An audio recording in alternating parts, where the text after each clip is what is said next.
Stop running, Stanks. John 5:39. I ain't gonna try to do too much at one time. A lot of stuff was coming to my head the last couple of days. And we'll just walk it out. Take our time. John 5:39 says, search the scriptures, for in them you stop, Leah. For in them you think you have eternal life, and they are they which testify of me. And you will not come to me that you might have life. I receive not honor from men, but I know you, that you have not the love of Elohim in you.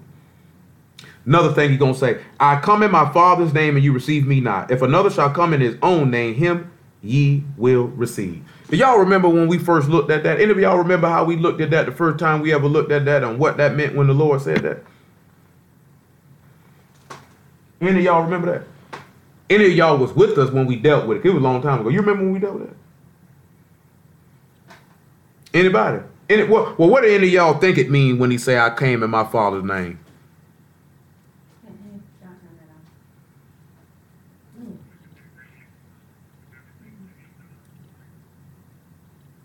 That's about that. That's close to what we went over the first time. Anybody else? You wasn't around yet, Delta, when we did this. This is like 2 years old. Anybody else?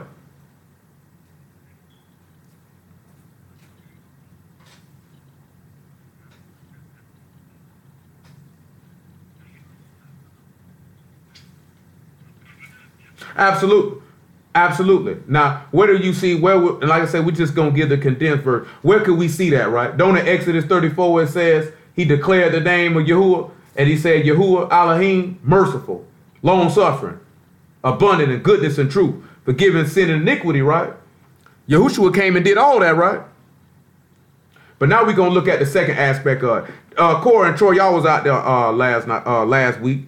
Do y'all remember something I said about, and I think I mentioned this in front of everybody, when you want to destroy a people, what's the 3 things you need to do?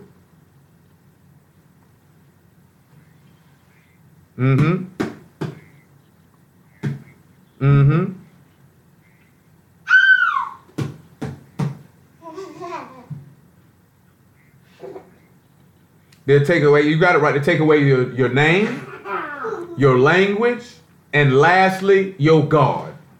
Or firstly, your God. The reason why I mention it is for a reason. Because any of y'all who know me know, I ain't never told nobody that it's not good to know Hebrew. I know some of y'all done ran across dudes and they'll be like, you don't need to know Hebrew to be saved. Any of y'all ever heard that before? Because you know you got dudes that'll tell you got to know Hebrew to be saved. Any of y'all ever heard you got to know Hebrew to be saved? I wouldn't say that you got to know it to be saved, but if that's who you are and that's your tongue, eventually I would think that you would have a desire to want to know it. You know what I'm saying? You know what I'm saying? That's just natural. I ain't never been one of those, oh, you got to know it. But I knew it was still a part of that. Eventually, I'm going to want to know that. Now, I'm going to show y'all something. Come to Nehemiah chapter 12. Let's see if the book shows us why it would be paramount. Lizzie, sit it down. I thank you, Lizzie. I thank you. Can you get up there, Lizzie? Your legs ain't but so big. She just be struggling. Nehemiah 12 and about 23. Move, Leah, so she can get up there. You just want to sit like this here. Leah, get up, Leah. Move. Now you can go back, Leah. Nehemiah 12 and 23. Listen to what he says. In those days also saw I Yahudim that married the wives of Ashdod, of Ammon, and of Moab. And listen to what he said. And their children spake half in the speech of Ashdod, and could not speak in the Yahudim's language, but according to the language of each people. And I contended with them, and cursed them, and smote certain of them, and plucked off their hair, and made them swear by Elohim, saying, you shall not give your daughters unto their sons, nor take their daughters unto your sons, or for yourselves. Now, why do y'all think that he would have cursed these people? And when they say he cursed them, what does that mean he did? Sit down. If he cursed them, what did he do? He pronounced that y'all do something to him. Not cursing like he used profanity. You know what I'm saying? Now, why do y'all think that he would contend with them, which means he went against them? And on top of that, it said he slapped some of them. Why do you think it was that important for Nehemiah to do this?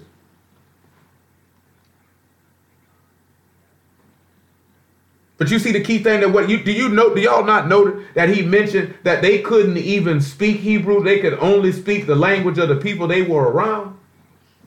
Sit down. And he slapped these men up behind that.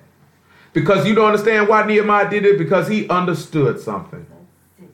The further you get away from your mother tongue, the further you get away from your natural language, the further you going to get away from your God. Let's look what he said after that when he did that to him. Did not Solomon, king of Yasharal, sin by these things, yet among many nations was there no king like him, who was beloved of his Elohim, and Elohim made him king over all Yasharal. Nevertheless, even him did outlandish women cause to sin. See, that went right back to what we were talking about on the new moon, about what's the number one way to bring a man down with a woman. He said outlandish women. You know what that means when you saw somebody outlandish? Y'all know what that means? Y'all know what that means to be outlandish? All these grown people on here don't nobody know what that means.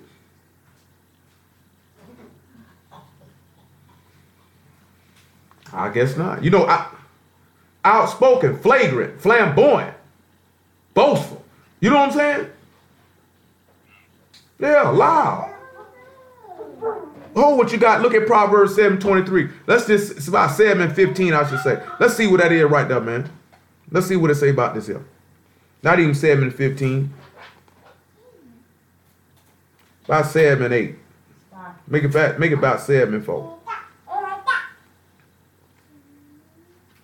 I just started verse 1 so you can get the full thing what he's talking about. My son, keep my words and lay up my commandments with thee. Keep my commandments and live, and my law as the apple of thine eye. Bind them upon thy fingers and write them upon the table of thine heart. Say unto wisdom, thou art my sister, and call understanding thy kinswoman, that they may keep thee from the strange woman, from the stranger which flatter with her words. You know what I'm saying? You know one thing about an outlandish woman, what she always gonna do? You know what outlandish women love to do? I see you found the binky. What was it? No, she gonna flatter. She gonna tell you how handsome you are, how nice you look, how smart you are. Whole time she could be setting a trap. See, let's look at the next thing he say. Because he took back and told you, if you lay up the word in your heart and call wisdom your sister and understanding your kinswoman, then nobody could be able to come and get you like this. Now, if understanding is your kinswoman, you know what that would be? You know what that person would be if they your kin? What would they be if they your kin? They your blood. Your breath. Well, hold what you got and look at 1 John 5:20 if he just told you to make understanding your kinswoman. Leah, stop all that yelling. Hush. Stop it, Leah.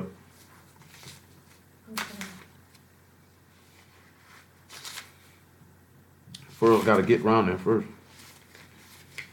Oh boy, how did fish grease? And it says, we'll start at verse 18 just on general principle. And it says, we know that whosoever is born of Elohim sin not, but he that is begotten of Elohim keep himself, and that wicked one touch him not. And we know that we are of Elohim, and the whole world lie in wickedness. And we know that the Son of Elohim is come, and hath given us an understanding, that we may know him that is true, and we are in him that is true, even his Son, Yahushua HaMashiach. This is the true Elohim and eternal life. This man just sat back and told you if you keep his commandments, you'll live, and if you bind them upon your fingers and write them on the table of your heart. Well, we know what the covenant is supposed to be, what that word is supposed to be at. Let's look at Romans chapter 2 and let's see what that word is supposed to be at. Because obviously we know that HaMashiach has been made, Romans 2 and about 19. We know that this man has been made, not 19, pardon me, 25. We know that this man has been made understanding for us. That's what Paul told us in 1 Corinthians chapter 1, I believe. About verse 30. No, he's been made unto us, well, not understanding, but we know he came to give us an understanding. So when we look at Romans chapter 2, right? Let me get back around now. And 25, for circumcision truly profit if thou keep the law. But if thou be a breaker of the law, thy circumcision is made uncircumcision. Therefore, if the uncircumcision keep the righteousness of the law, shall not his uncircumcision be counted for circumcision? What is the righteousness of the law then? Just to make sure y'all know it. What's the righteousness of the law?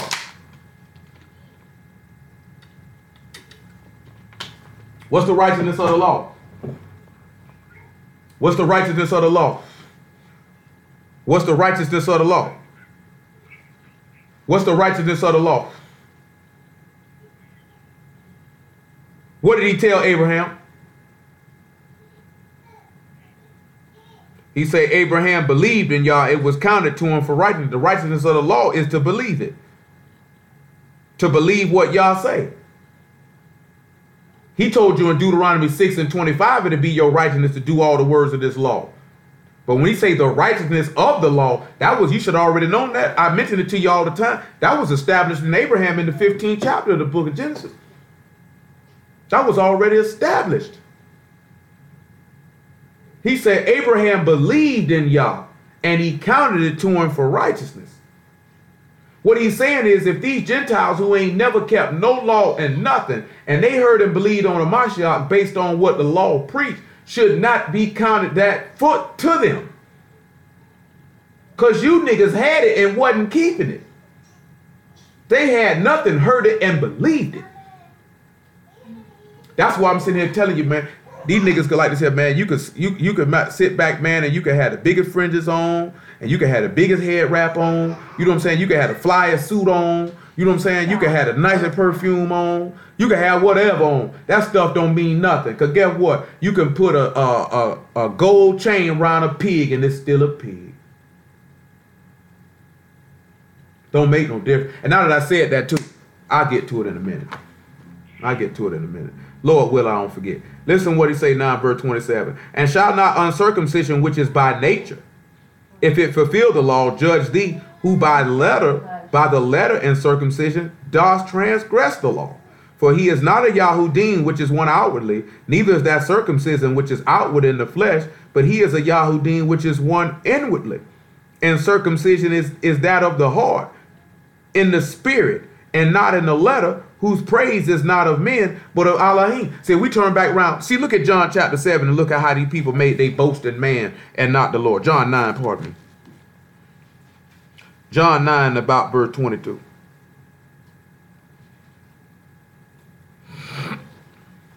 This is where they boast was at.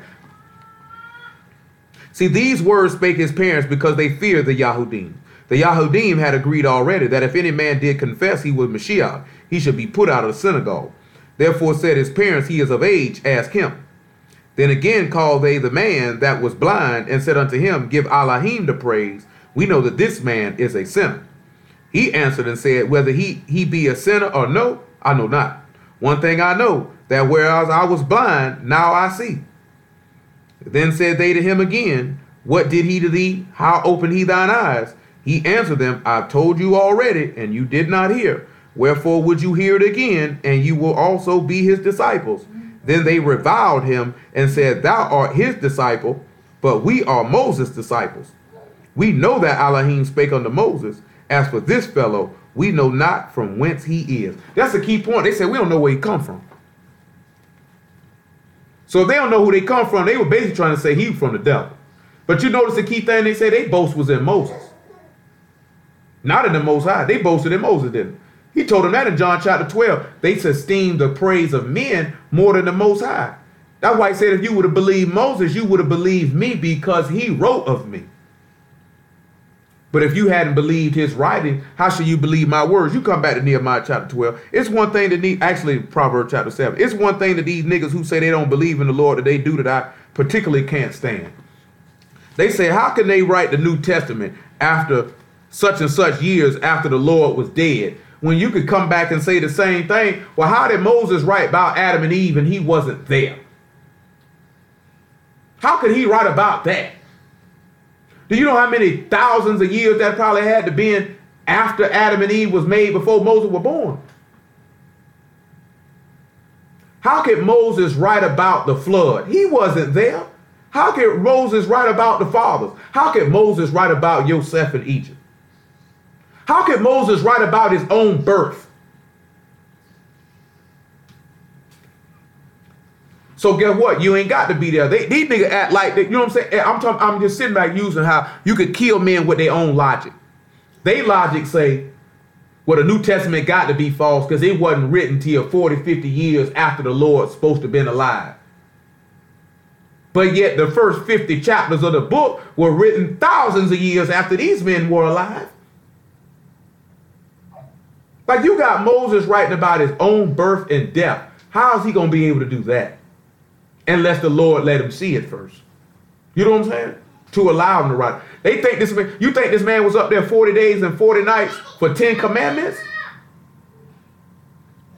For 10 commandments? You think I kept this man up here for a month and a half for 10 commandments?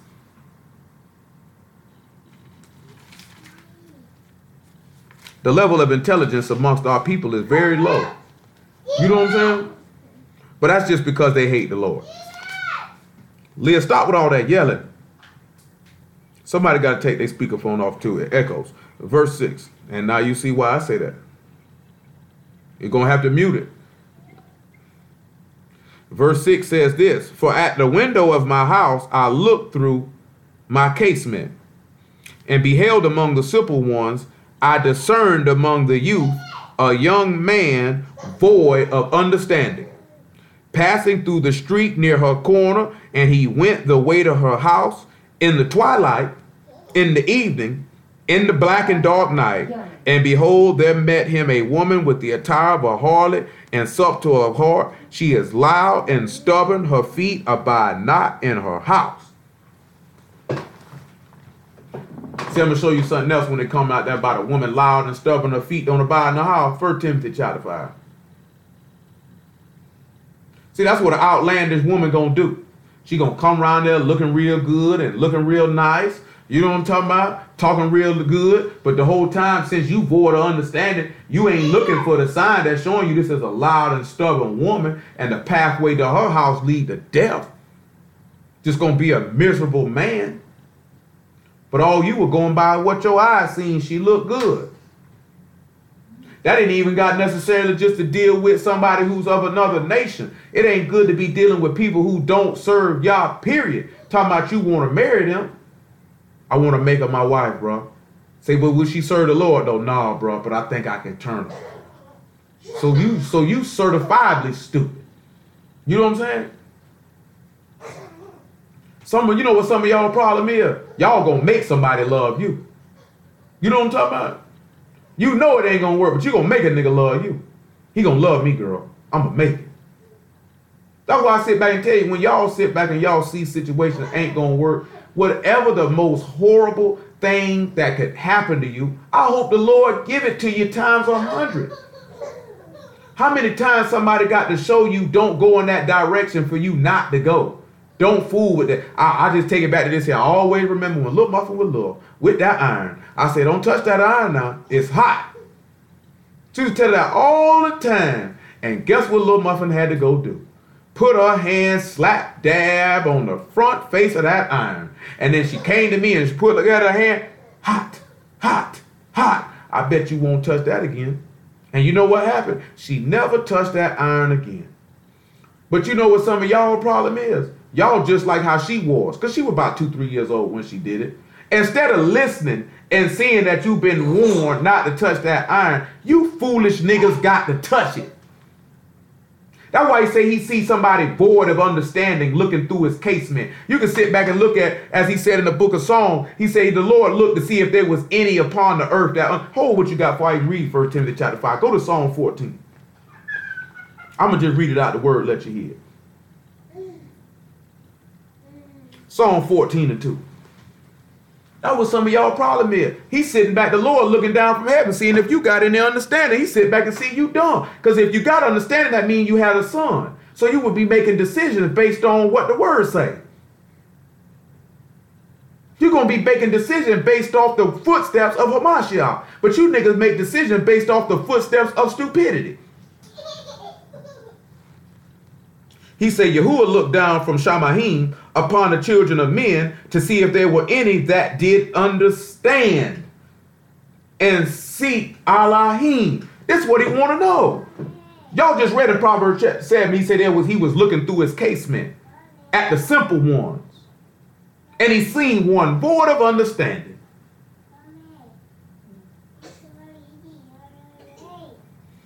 Woo-woo. So when the Lord looked down on y'all, what do you think he's seeing? What do you come back to 1 Timothy chapter 5? What do you think he's seeing? Because some of y'all act like you ain't got no understanding. You act like you just act like only thing you think about is how you feeling at that particular time or whatever it is that you want. That's all you think about. You got to know that's carnal. You got to know there ain't no type of spirituality in you, period, that you moving on what your eyes see and what your loins feel. And when I say loins, I don't mean that I'm talking about lusting. I'm talking about your flesh, your body. What your flesh feel, that's what you move by. I ain't never seen a bunch of niggas say they want the mind of Yah, but then think they smarter than him. That can't make no sense. You know what I'm saying? How do you expect to be saved and you can't walk away from nothing? Or if the Lord show you, man, I remember one time, boy, I asked the Lord about something. The man told me no, it shook my whole body. I didn't go seek to try to work it in how I wanted to work. It's like 3 years ago. I didn't ask him again. That was the end of it. That was it. It's over with. No means absolutely no.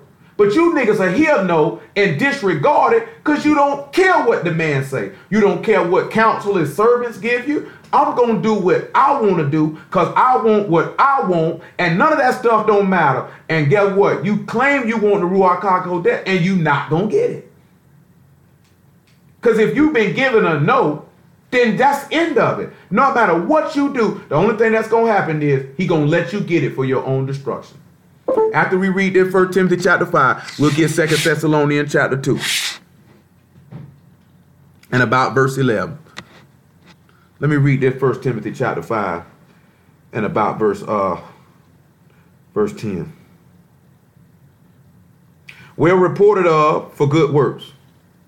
If she have brought up children, if she have lodged strangers, if she have washed the Kodesh one's feet, if she have relieved the afflicted, if she have diligently followed every good work.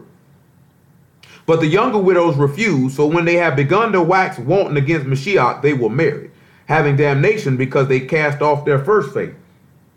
And withal they learn to be idle, wandering about from house to house, and not only idle, but tattlers also and busybodies, speaking things which they ought not. That sounds like a loud and stubborn woman, don't it? What y'all think? What y'all think? All these grown people on here, what? You know what I'm saying? And if you void of understanding, that loud and stubborn woman that's going to come flattering, she going to take you down. You know what I'm saying? And also going to tell y'all women this here too, man, because it's another one of my homegirls put this up here, and this real talk. This for the men too, but especially for the women. At no time should a woman ever be smelling bad unless she has been engaged in strenuous physical activity. Y'all hear me on that? There is no time you should ever be stank. Under no circumstance. You know what I'm saying? And I seen that there, man. I know I done told y'all this before, but that's just real talk, man. No time should any man or woman or child walk past any one of y'all and they say you stink. You know what I'm saying? Nigga walk past, say you musky. I mean, you need to find you a stronger deodorant. Need to find your son. You know what I'm saying? I'm being dead serious though. You ain't got no business walking around here smelling like outside. You know what I'm talking about? You know full well your vagina ain't got no business being stank. You know what I'm talking about? Like straight up. Like that.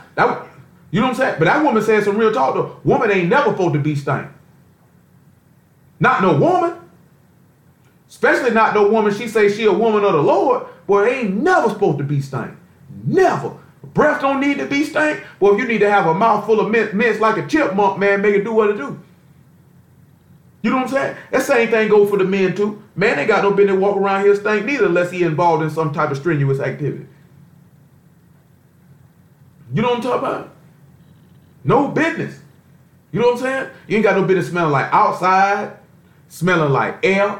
You know what I'm saying? Smelling like fart. One thing, boy,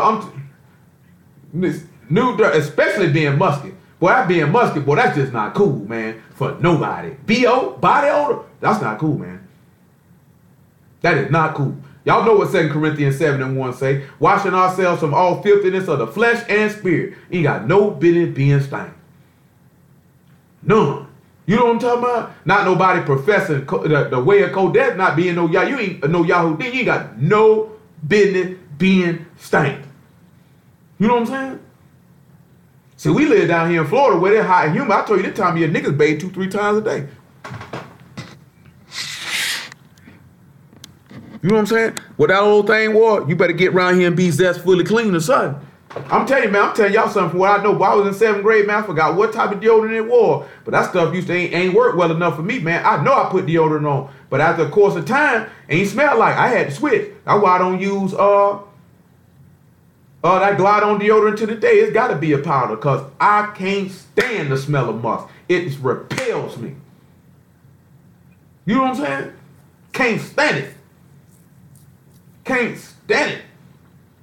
Especially not on no woman, man. That's disgusting. Woman musky? Man, first thing a man think, if you're underarm musky, I know what else is too. You know what I'm saying? That's for real though. Ain't no woman got no business smelling bad. I know it seems like, golly, we got to do so much, but this as a woman, that's just what it is though. You know what I'm saying? See, these women these days, these older women, they ain't kind of like teach y'all that type of stuff. That ain't even got nothing to do to attract no man. That's just on, you should be doing that for yourself. You don't never want nobody to catch you down bad talking about, ooh, she was stank. You know what I'm saying? You don't want nobody to catch you down bad like that. That's all I'm saying. Don't let nobody catch you down bad like that. 2 Thessalonians 2:11.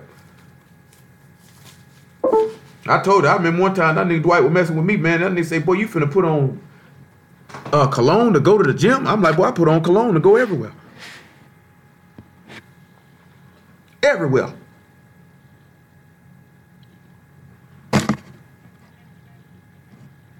Huh? 2 Thessalonians 2:11.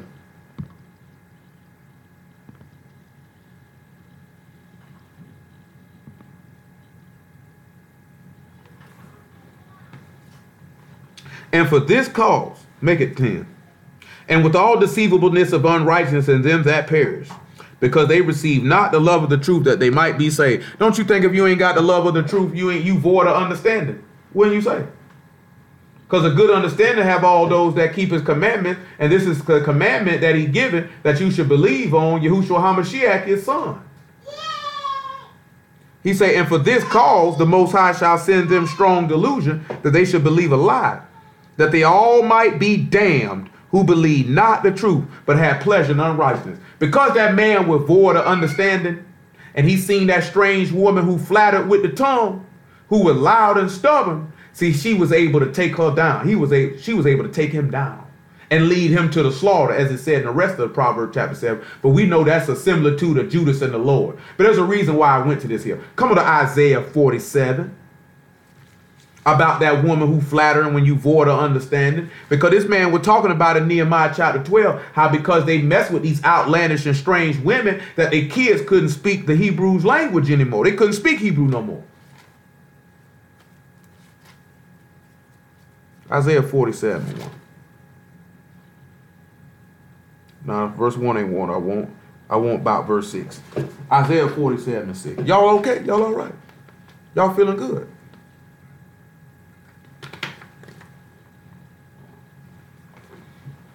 Oh, boy. Legs kind of sore, but we'll be all right.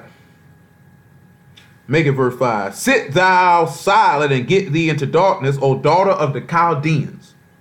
For thou shalt be no more, shall no more be called the Lady of Kingdoms. I was wroth with my people. I have polluted mine inheritance and given them into thy hand. Thou didst show them no mercy.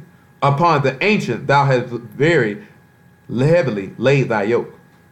And thou said, I shall be a lady forever, so that thou did not lay these things to heart, neither did thou remember the latter end of it. Now, what do you think? What type of description did he just sit back and give of this woman? I'll be a lady forever.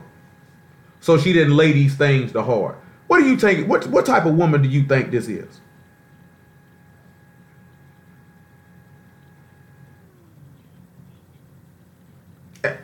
Yeah, and indeed that's the case. But according to what we looking at last night, if I sit back and say I'm a lady forever, I'll see no destruction. Don't you think that's a proud, stubborn type woman? And if she say that, don't you think she'd be a little loud? Wouldn't y'all think so? Wouldn't you be able to surmise that? Because that's what loud and stubborn women are. You can't tell them nothing. You know what I'm saying? They always boasting, talking about how fine they are, how pretty they are. I can do this and I can do that. You hear them from 10 blocks away, can't never shut their mouth. No, it's amazing. That's why I tell y'all women this here, man. I was just talking to a sister about it earlier today. I done told y'all this plenty of time. A woman is to be seen, not heard.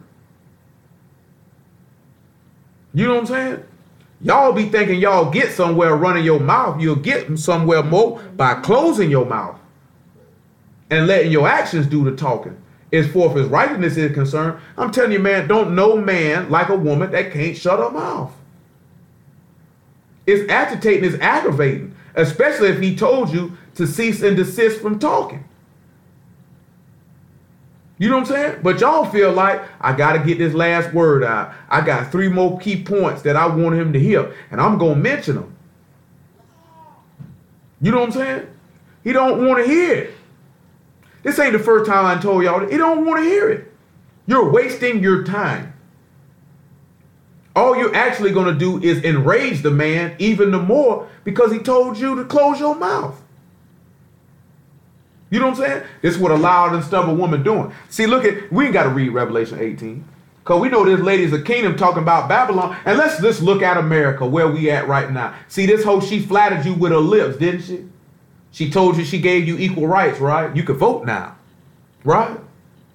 Told you you could go to her colleges, right? Told you you can buy the same car she buy. You can make movies like I make. See, look at Proverbs 3 and 31. Come on around here. See, this is the reason why we look at it. You ain't even expected why we started in Nehemiah 12, why he slapped these people around. He said they couldn't even speak in the Hebrew language anymore. It's showing you how you were destroyed. Proverbs 3 and 31, it was showing you how you were destroyed. Envy thou not the oppressor and choose none of his ways. And what if we ended up, that's why I was starting off telling y'all about when we look at the media programming in America, from whatever medium they come, it's causing you to choose the way of your oppressors because they're flattering you with their words. You know what I'm saying? They telling you how fly you'll be. They're telling you you'll be this. So you know what ends up happening? Because of this outlandish woman, she's causing you to sin. You know what I'm talking about? See, come over here to Revelation 17. This loud and stubborn woman, she's causing those without understanding to be able to sin. And the reason why? Because it causes them to stray from the Yahudim language, which is going to cause you to stray from the Yahudim way, which is going to cause you to stray from the way of Kodesh, which is going to cause you to stray from Yahushua HaMashiach, which is going to cause you to stray from Yahuwah and lead you to death. This is the main reason why these people don't want you to know Hebrew, don't want you to know his name, don't want you. That's why they want you long you calling Jesus Christ, you calling on a pig. Because that S-U-S suffix in Latin means pig. You know what I'm talking about? You know, a lot of them go to talking about the hell Zeus and all that type of stuff. That's all well and dandy. But when you actually break the word down, the S-U-S and Jesus mean pig. Now we know what are pigs to y'all. Now, hold on, before we even read Revelation 17, let's look at Isaiah 66. Let's look at Isaiah 66 and let's just see how he feel about it. So you calling on a name that's got an abominable feature into it. Why would he? You hear people say, I done cast out many devils in the name of Jesus. Nigga, if you was a sinner, you ain't cast out nothing out of nothing, nigga. Because we already know. What's one thing Yahuwah don't do? What's one thing y'all don't do, y'all? What's one thing? I done told y'all this before. You might not know what I'm finna say. Isaiah 66 and about 17. What's one thing y'all don't do? He don't lie to you, but one thing we know he don't do. He don't give gifts to sinners. Spiritual gifts. Casting out demons is a spiritual gift. You know what I'm saying? He don't give that to sinners. Matter of fact, after we look at that, we'll go to Matthew, about chapter 10. Right after this right here. I'll show you what I'm talking about. Isaiah 66 and 17. They sanctify themselves and purify themselves in gardens behind one tree in the midst, eating swine's flesh and the abomination and the mouse, and shall be consumed together, saith Yahuwah. It means I'm going to kill all of them together. Around there eating swine flesh, because we know the law say that's an abomination. And they put that in their man's name. You know what I'm saying? Come on, man. Like I showed y'all the other day, last week, like when the dude said they weren't speaking Hebrew back then, but yet you see Pilate write the accusation of the Lord in Hebrew, but they wasn't speaking it. But you seen Paul, when he went to speaking to the people in Hebrew, they went to listening. Yeah. So don't give us that bold-faced lie. Matter of fact, we'll look at that too. But come over here to Matthew chapter 10. Excuse me. Before we get, and we hold in Revelation 17 too. Lord will, we'll get around now. We might not get to the key point what I had in my mind this evening, but Lord will, we'll work it out. I ain't trying to take up too much of your time. Matthew chapter 10 and verse 1. And when he had called unto him his 12 disciples, he gave them power against unclean spirits to cast them out and to heal all manner of sickness and all manner of disease. Now the names of the 12 apostles are these: the first Simon, who's called Peter, Andrew his brother, James the son of Zebedee, John his brother, Philip and Bartholomew, Thomas and Matthew the publican, James the son of Alphaeus, and Lebbaeus, whose surname was Thaddeus, Simon the Canaanite, Judas Iscariot, who also betrayed him.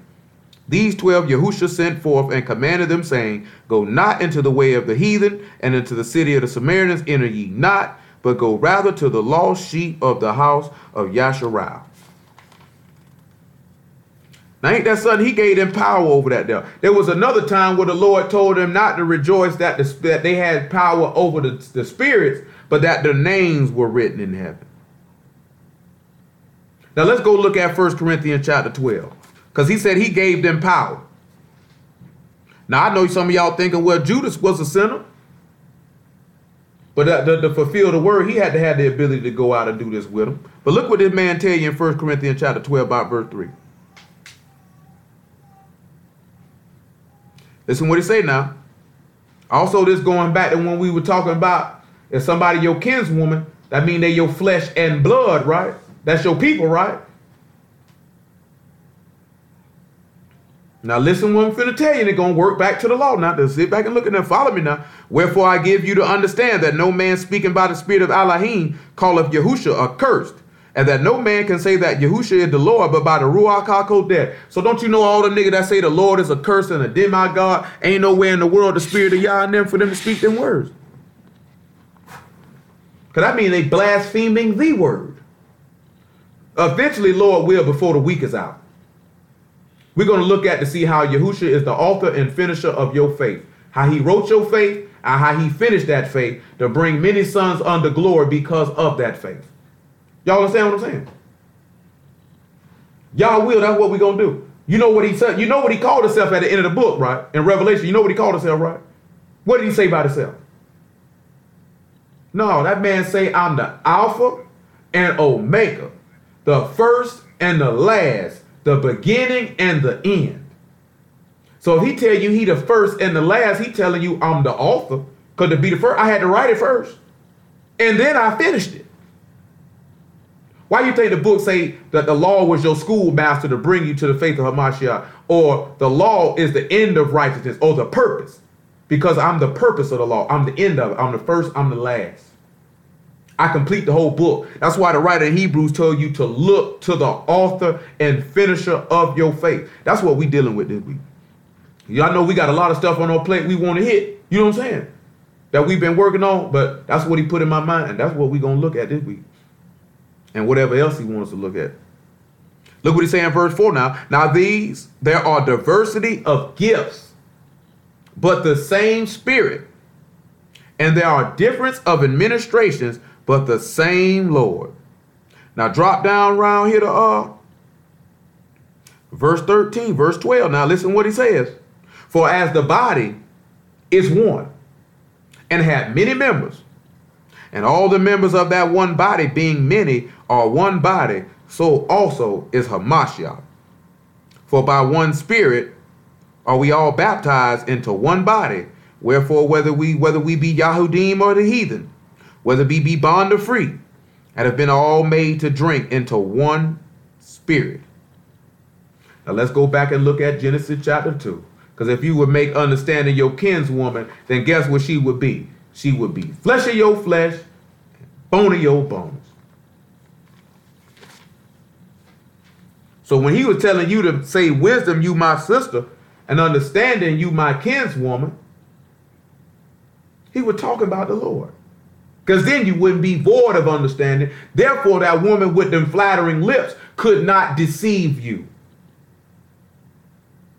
Don't you know? Now, we know that obviously having a faith in the foundation of the faith of Hamashiach and living a clean life would not allow one to deceive us. You know what I'm saying? But then don't you know, then knowing the full fundamentals of your culture, which is something like I told y'all before, me and Pale been discussed about doing it, but that's something that I'm not doing over no conference call. You know what I'm saying? That's something we'll sit down, take our time with it. You know, me and Pale been had discussions on that. That's good. It's good for you to know all these people's names. How many times I done told y'all that you see black people put the name of Yah in their kids' names and don't even know that they doing it? I'm talking about not people who in the word. You know what I'm saying? Like little mother purposely named Leah and spelled it the way she spelled it. You know what I'm saying? But how many of y'all done seen them old ghetto children around here and they got Yah's name all in their names? You know what I'm saying?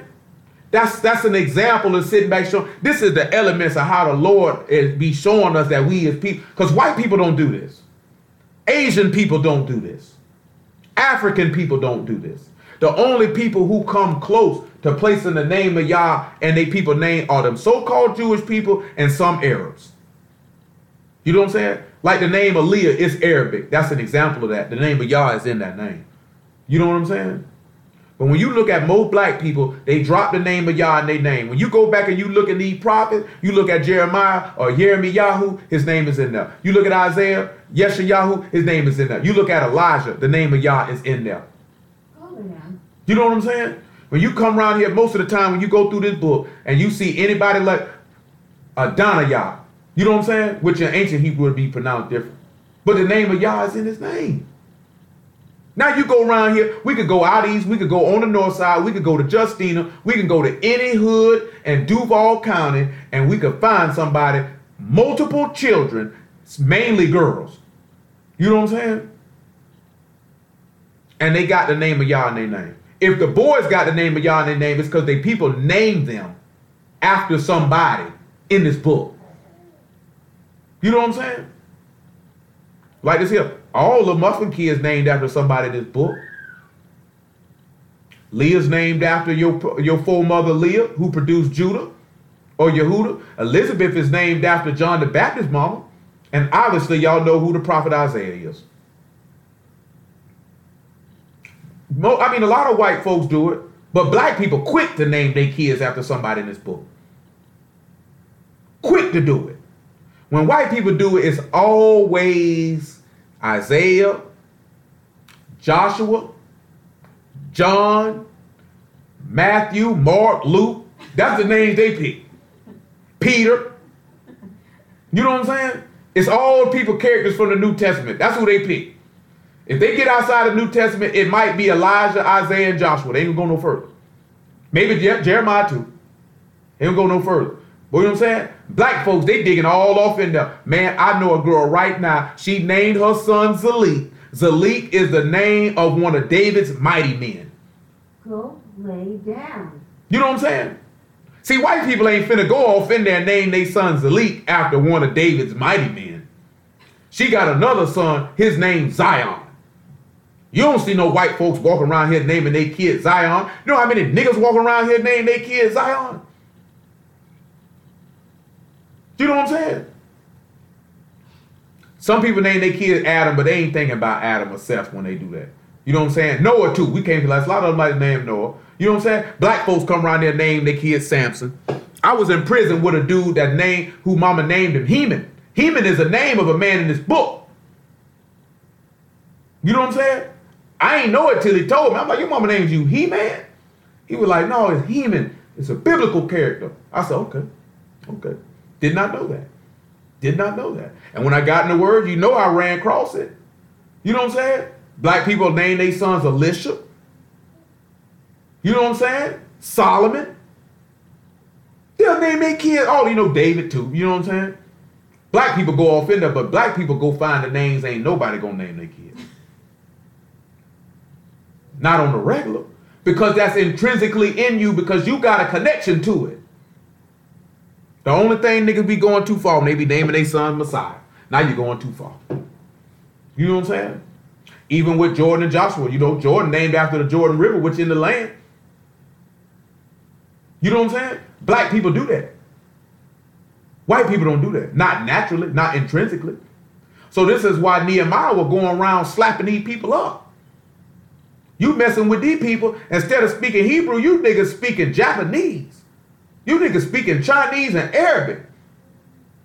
You know what I'm saying? Your son's name would have been Matthew, but you gonna call him Matthew.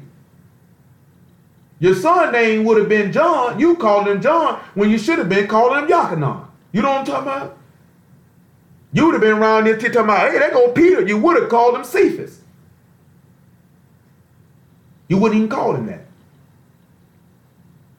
You around here talking about, there go Josh. You would have called him Yahshua. That's what you would have called him. You know what I'm saying? Just like I said, that's another one too. I forgot about that. Ezra. White people don't be around here naming their kids Ezra unless they're Jewish. You know what I'm saying? Because Jewish people name their kids Ezra. You know what I'm talking about? Regular white folk ain't naming their child no Ezra. No Nehemiah. You know what I'm saying? Oh, we have to sit back and look at that. This is why they took your language from you. Because if you some of y'all ever seen Amistad, and Amistad, them people come up off the boat and they over there singing Kumbaya and they singing the Yah. I why them people had to get that up out of you. They had to get that up out of you. Them people over here coming over here on them slave boats singing Come by the River Moses. How they know about that? If they didn't get the Bible till they came over here. These people singing about the Lord. You know what I'm talking about? How they sing about Yahusha and they never heard of him until they met these Europeans. They knew who he was, but they had to beat that name up out of you and give you Jesus. You know, a nigga who don't believe in the Lord, that's their number one excuse for not believing in the Lord because they named the first slave ship Jesus. That ain't got nothing to do with us, nigga. That's not his name. I don't know no Jesus, nigga. And neither did they. When you would have came over there to them people when they snatched them and put them on them boat, talking about we gonna kill you in the name of Jesus Christ. They go, nigga, who is Jesus Christ? I don't know no Jesus Christ. You know what I'm saying? They would have came over there and been like Yahushua HaMashiach. Okay, and I know who you talking about. You know what I'm saying? Now I know you. They could have even said Yahshua HaMashiach and they would have known who they were talking about. I don't know no Jesus though. You know what I'm saying? I got to tell you, most people, when they first come in the word, the name Jesus is one of the first things they drop. When they find out they're Israelite, that's one of the first things they drop. It's just as time go on, they meet dudes and they say it's not a big deal, it's not an issue. They pick it back up again. You know what I'm saying? I was never beholden to it anyway, so it was nothing for me to drop. Then when a man told me, that ain't my name, you know what I'm saying? I'm good. To me, it didn't make no sense to call this man something I could see from research clear as day that ain't his name. You know what I'm saying? These people tell us the Father's name is Jehovah or Yehovah, and Jehovah means ruin or destruction. Now, how stupid do I have to be to call the living Elohim a God of destruction and filth and desolation. And you're going to tell me that's his name? And they had the nerve and audacity to put that name in here and say that's his name? Matter of fact, let me read the Genesis 2 and 21. And I'll show you what these bastards did that in the 6th chapter of the book of Exodus. He said, Yahuwah Elohim caused a deep sleep to fall upon Adam, and he slept and took one of his ribs and closed up the flesh instead thereof. And the rib which Yahuwah Elohim had taken from man made he a woman, and brought her unto the man. And Adam said, this is now bone of my bones and flesh of my flesh, and she shall be called woman, because she was taken out of man. Why you think he tell you to call understanding your kinswoman? Because all intents and purposes, that woman is his wife, but she his kinswoman too, right? Because she flesh of his flesh, bone of his bones. So he's sitting here telling you if you're going to make, and we know that Hamashiach is what, gentlemen? What is Hamashiach at the same time, gentlemen? So guess what? If you make the Lord your kinswoman, that means he's female at the same time as being male like Adam was. Then you would make understanding your kinswoman, meaning you would dwell with that. And if you dwell with that and you'll be one with that, that means you dwell in the Son and the Son dwell in you, which means the Spirit would be in you, and the Spirit is life because of righteousness. Therefore, you wouldn't be void of understanding. Therefore, that outlandish woman could not deceive you. Because he said he looked down from the Shamahim to see if there was any that sought him, that if there was any that had understanding. When he looked at that casement in Proverbs chapter 7, he seen the simple ones and those void of understanding, or for all intents and purposes, those who were without the word. See, hold on. Well, I'm going to show you what I'm talking about. Let me show you this Exodus chapter 6, and then we come back to the second epistle of Yachanan, the second epistle of John. I'm going to show you how rotten these people is and what they did. Exodus 6 and 3. Look what these people did now. I ain't even going to utter the name. I'm going to say the name. I'm going to say his name. But look what these bastards did. Then we'll look at Deuteronomy chapter 4, just to sit back and you can see how they violated this law, how they going to hell. He said, matter of fact, let me say verse 2. Exodus 6 and 2. And Elohim spake unto Moses and said unto him, I am Yahuwah. And I appeared unto Abraham, unto Isaac, and unto Jacob by the name Elohim Almighty, but by my name Yahuwah was I not known to them. Do you see that these bastards put Jehovah in there? Now, most of y'all books say Jehovah in there, don't it? Clear as day. Do most of y'all books say that? These people say that this man said that I was known to them that I am the God of destruction and ruin. Not self-sustaining, self-existing. You know what I'm talking about? But I'm the God of destruction and ruin. This is the type of games that these people be playing. And they put that there to let you know that that's really his name. Because Jehovah is their God. And who is their God? Let's look at, hold on, before we even get in for John chapter 10. Let's see who their God is.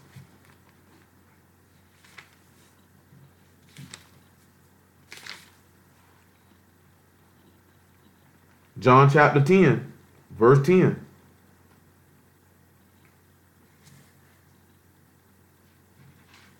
He said, the thief come not but for to steal and to kill and to destroy. I come that they might have life and that they might have it more abundantly.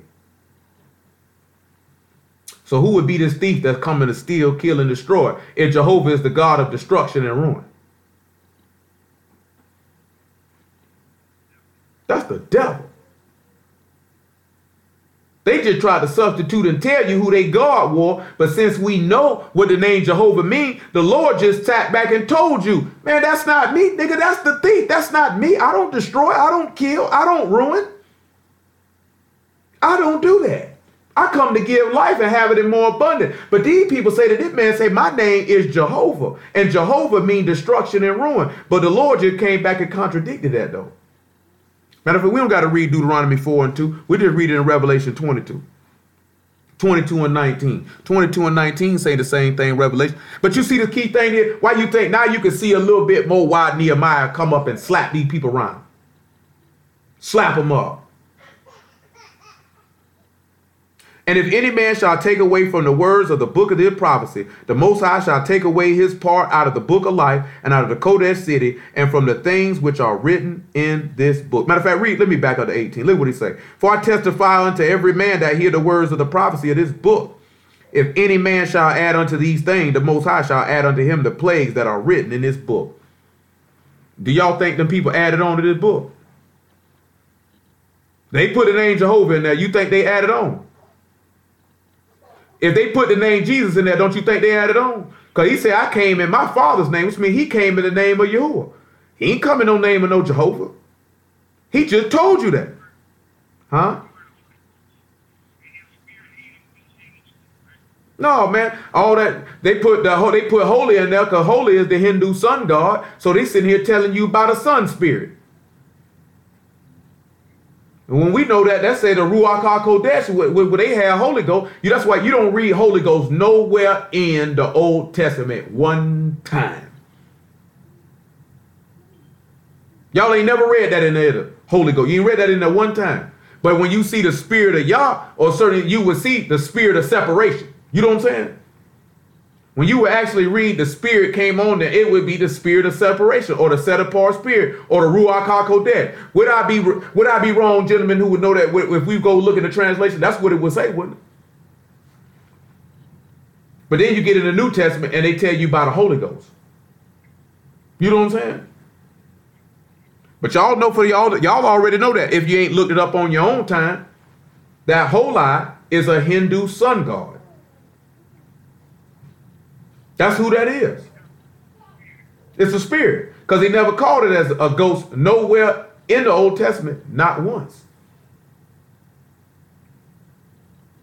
Not one time. How many of y'all ever read in the Law and Prophets or in the Tanakh or in the Torah where you see the word ghost referring to the spirit? Because guess what? The word for spirit, which you all already know, is Ruach. So like when you read in John that says he give up the ghost, it would say he gave up the Ruach or he gave up the spirit. He gave up the spirit going back to what? I'll show you what that means since he said it. Come on to John chapter 19. I'm going to see who know off the rip. We still going to get to Revelation 17. It wasn't nothing else I asked for, well.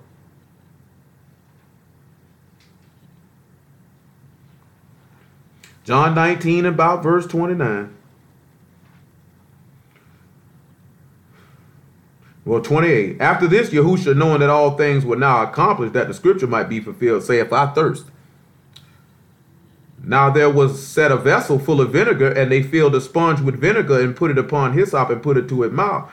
And when Yahushua therefore had received the vinegar, he said, it is finished. He bowed his head and gave up the Ruach, or gave up the spirit. But it says here, ghost. So if he gave up the spirit, what does this take us back to?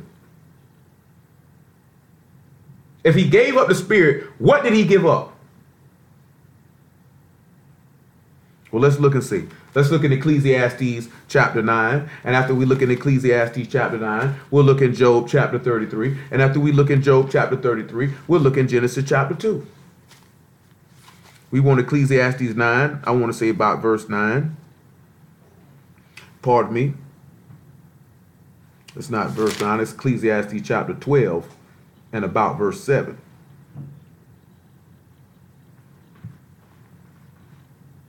And we'll look Job 33 and about verse 4. He say, then shall the dust return to the earth as it was, and the spirit shall return unto the Most High who gave it.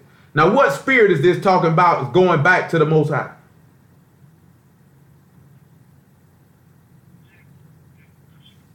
Well, let's sit back and hold on. Let's sit back and see. Let's look at something the Lord said in Luke 22. Luke 22 and 46. And we'll look at Psalms 31 and 5 so you can see where you get it from before we go to Job 33.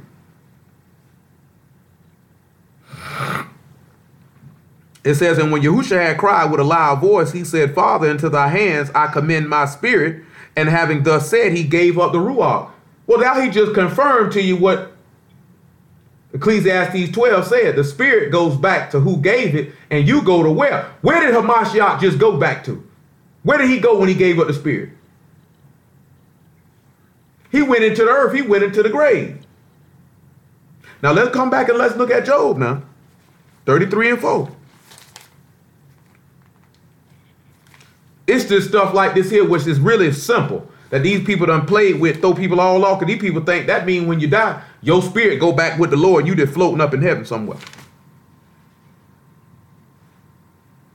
33 and 4. Job. You know what I'm saying? That's just where you at. You in Sheol. Because you know Sheol is the grave. You know what I'm talking about? Genom is hell. You know what I'm talking about? Or what you would call the lake of fire. You know what I'm talking about? It's actually two different places. When you actually deal with them old super Hebrew niggas, and you that's why you're going to hell, nigga. Ah, hell is the grave. You know shit. Okay, man. You want to be technical with it. Okay, we hit you with the word you want. You going to Genom, nigga. That's what you wanted to hear.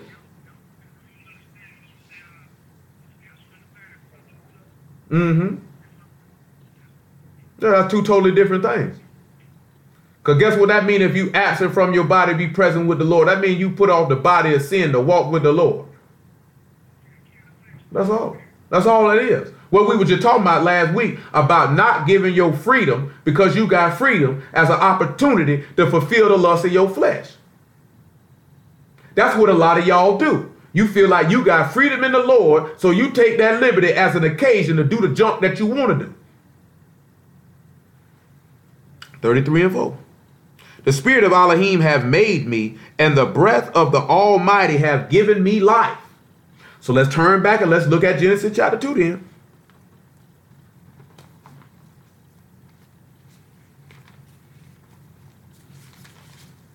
Genesis 2 and 7. This also actually kind of back tying into how he the first and the last at the same time. And it says, and Yahuwah Elohim formed man of the dust of the ground and breathed into his nostril the breath of life, and man became a living soul. So when he's talking about giving up that Ruach or giving up that spirit, it's talking about that lung, that breath that's in your lungs. You know what I'm talking about? Without that, you don't have life. Right? So this is what he gave us. So when he say, Father, in your hands I commend my spirit, meaning I give you my life back. I'm giving you my life. Why is he giving him his life? Because he said in John chapter 10, I have a commandment to lay my life down, and I got a commandment to do what? Pick it up again. I'll easily commend my spirit into your hands or my life into your hand because I know you're going to give it back to me. Since Brother Bell mentioned that, Philippians chapter 1.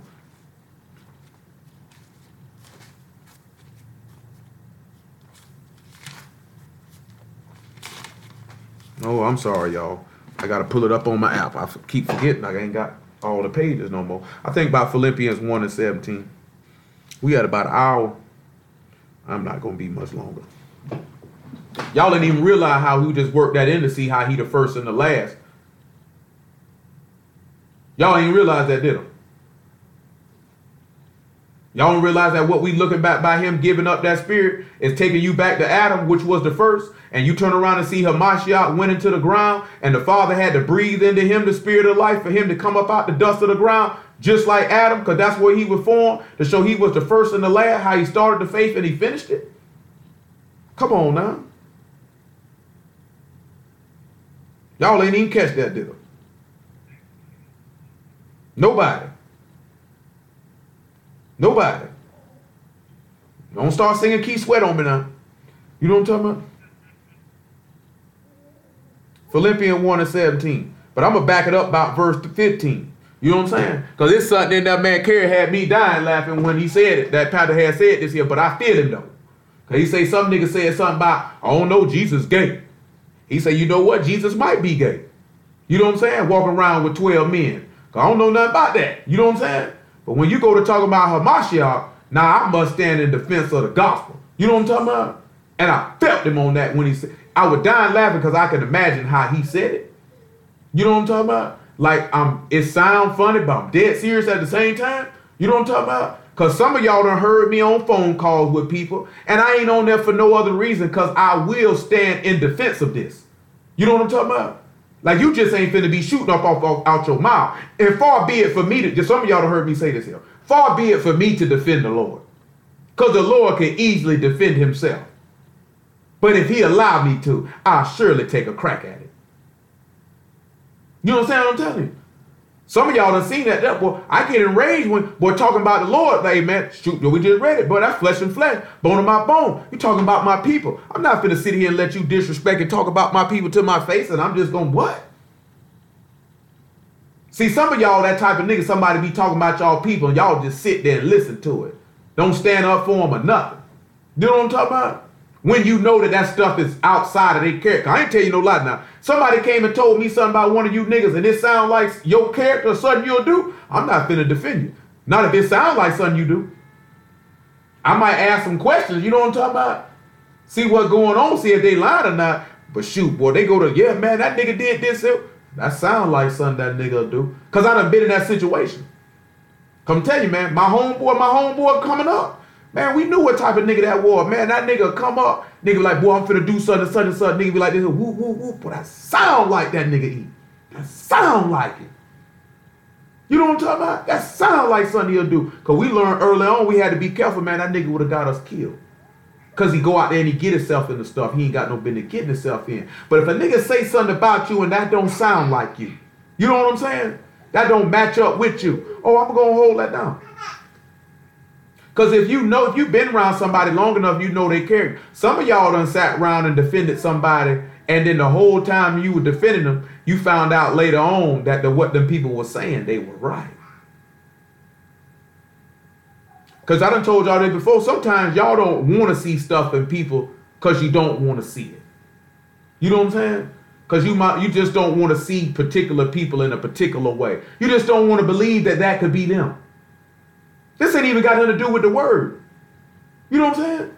You know how many people got family members or friends that were bull daggers and pillow biters, and they didn't want to believe they were bull daggers and pillow biters, even though when somebody come out of being a sissy and you go to sit back, think about it, all the stuff or the signs where you knew they were sissy start coming to your head. You know what I'm talking about? You go to remembering that stuff. You know what I'm talking about? Man, look at like, you know, your God brother, I knew that nigga was gay years ago. You know what I'm talking about? I was not shocked when that nigga came out and said he was gay. That was because the signs were there, but his was played like it was obvious. You know what I'm saying? There was no hiding. Like, nigga, he just one of the niggas, he just want to walk in the room. I'm fabulous. He one of them faggots. He used to talk like that, didn't he? Yeah, he did, didn't he? Yeah, he did. You know what I'm saying? Just walking there, I'm fabulous. He just was one of them sisters. You know what I'm talking about? It's just like you got some people, man, their old lady was a hoe.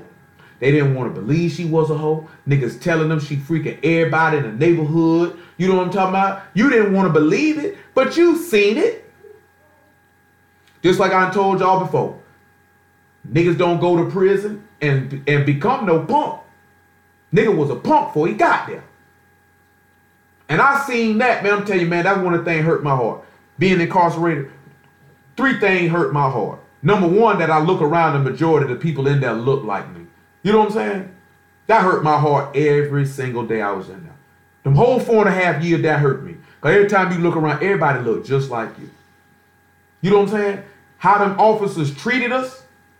And then lastly, these niggas got 15 months, 2-3 years messing with boys. And I know that you just don't come here and all of a sudden you want a man. That means you were messing with men, or the thought of messing with men was in your heart on the street. I don't care what nobody tells y'all, and don't y'all never believe it. No behavior comes out of nowhere. No behavior comes out of nowhere. That behavior was always present. It just took favorable situation, circumstance, and what's the word I'm looking for? And occasion, opportunity for that behavior to manifest itself. A lot of people always say, oh, you smoke crack, niggas go to stealing or they go to whoring. That thief in them was already there. That hoe in her was already there. The crack just brought it to surface what was already there. You know what I'm saying? Nigga don't come to prison and be no punk or want to mess with a punk. It was already there. Because if you don't like men on the street, why would you get incarcerated and all of a sudden you want a man? Does that make sense to any of y'all? You know what I'm saying? Look here, I seen women who smoke dope ain't never tricked. If they ain't had no money for no dope, they just wasn't smoking. And that's real. I know people who smoke dope ain't never steal. If they ain't had no money for no dope, they just wasn't smoking. So I'm sitting here telling you, behaviors don't come out of nowhere. That's why I be telling y'all to check your heart and constantly evaluate yourself and look at yourself, because it might be behaviors that's resting in your heart that you don't even know are there. Because the right situation and circumstance hasn't presented itself for you to act on that. You know what I'm saying? Some of y'all know some of the stuff it is. Some of y'all niggas know for the right price, you would have done anything for some money before the word came. Some of you might do it right now. Right amount of money. Well, y'all better be careful. Better guard your heart. I used to say, nigga, you better guard your grill. You better guard your heart. Verse 15 of Philippians chapter 1. Some indeed preach a Mashiach even of envy and strife, and some also of goodwill. The one preach a Mashiach of contention, not sincerely, supposing to add affliction to my bonds, but the other of love. Listen what he said, knowing that I am set for the defense of the good news. You know, a lot of people ain't set for that. But let's look what the next thing he say. He say, what then, notwithstanding every way, whether in pretense or in truth, Hamashiach is preached, and therein do rejoice, yea, and will rejoice. For I know that this shall turn to my salvation through your prayer and supply of the Ruach of YAHUAH HaMashiach, according to my earnest expectation and my hope, that in nothing I shall be ashamed, but with all boldness as always, so now also Hamashiach shall be magnified in my body, whether it be life or by death. Now you heard what he said? He'll never be ashamed. Now why would you think that this man say he would never be ashamed, that he would have all boldness, that the Lord would be glorified, whether he live or whether he die? Look at Revelation chapter 19. He say, whether I live or whether I die, this man will be glorified in my body. That's what y'all have sit back and realize. If this man going to be glorified in your body, do you have that boldness to say that, to whether you live or die, this man going to be glorified? Revelation 19 and 9. Let me make sure that's what I want. Pardon me, Revelation 14 and 12. And 12. Pardon me on that. Revelation 14 and 12.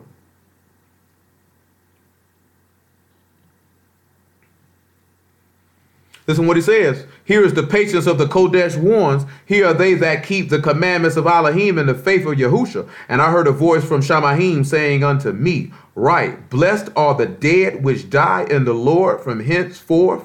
Yea, saith the Ruach, that they may rest from their labors, and their works do follow them.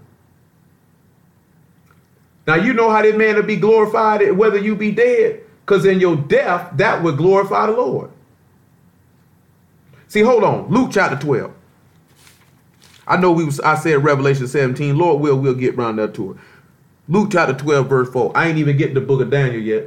And I still gonna tie in one element of the first and the last, with this man going in the dust and him giving up his spirit, and then that spirit being breathed back into him that he might have life. Which y'all should already know what that tied back to when you seen this man breathing into the apostles. Luke chapter 12, verse 4. And I say unto you, my friends, be not afraid of them that kill the body, and after that they have no more that they can do. Now what Paul just said, man, ain't none of y'all can do. I got boldness. I'm not ashamed. He say, in nothing I'm going to be ashamed. Look what else he say. But I forewarn you whom you shall fear. Fear him which after he have killed have power to cast into hell. Yea, I say unto you, fear him. Are not 5 sparrows sold for 2 farthings, and not one of them is forgotten before Elohim? For even the very hairs of your head are all numbered. Fear not therefore, for ye are of more value than many sparrows. I think sometimes y'all be forgetting that when y'all be going through the stuff that you be going through. You know what I'm talking about? That you are a lot more worth unto the Lord than what you think. You know what I'm saying? That's why he say, you understand, when Paul writing this to the Philippians, he is locked up. He's locked up. He's saying, nothing, I'm going to be ashamed. Look what the Lord told Pilate in John 18 while he was locked up. In verse 36, look what he told him when he was locked up. Let's see if he had any shame. Was he going to be ashamed? And look at his hope.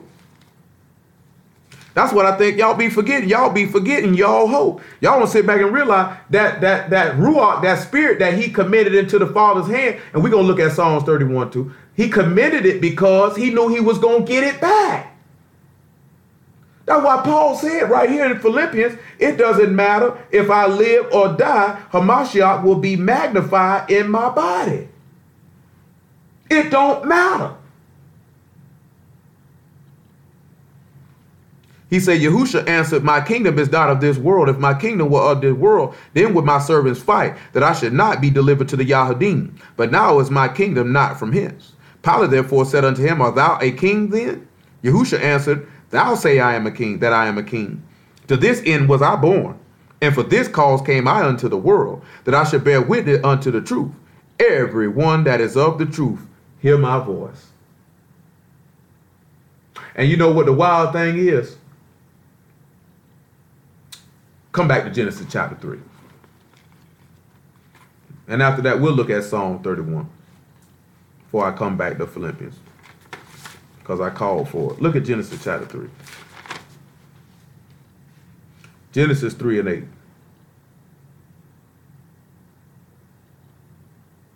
Didn't he just say everyone that's of the truth, they hear my voice, right? Ain't that what he just said? Genesis 3 and 8, right? Because the Lord just said in John 18, everybody that's of the truth, hear my voice, right? Let's see what he said. Matter of fact, let's look at verse 7. And the eyes of both of them were open, and they knew that they were naked, and they sewed fig leaves together and made themselves aprons. And they heard the voice of Yahuwah Elohim walking in the garden in the cool of the day. And Adam, his wife, hid themselves from the presence of Yahuwah Elohim amongst the trees of the garden. And Yahuwah Elohim called unto Adam and said unto him, where art thou? And he said, I heard thy voice in the garden, and I was afraid because I was naked, and I hid myself. Now, if Adam wasn't of the truth, why would you think he would be able to hear his man voice? He heard him, didn't it? He called for him. He said they heard him and they hid. That means if Adam heard him, guess what that means for Adam? He was of the truth. Let's look at 1 Samuel chapter 3. Let's see if somebody else heard his voice. That's why the man say, my sheep.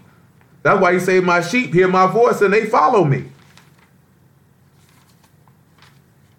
Let's look at 1 Samuel chapter 3. Let's see if he heard. You know, I got a homeboy named Samuel too. Grew up with him. They from Guyana. That's where they from. You know what I'm saying? Most of they all from the Caribbean. You know what I'm talking about? You got white folks name their son, but black people, they go for stuff like this. You know what I'm saying? Naming their kids Samuel, naming their kids Hannah. Because they picked these names right out their book. And the child Samuel ministered unto Yahuwah before Eli, and the word of Yahuwah was precious in those days. There was no open vision. And it came to pass at that time when Eli was laid down in the place, and his eyes began to wax dim that he could not see.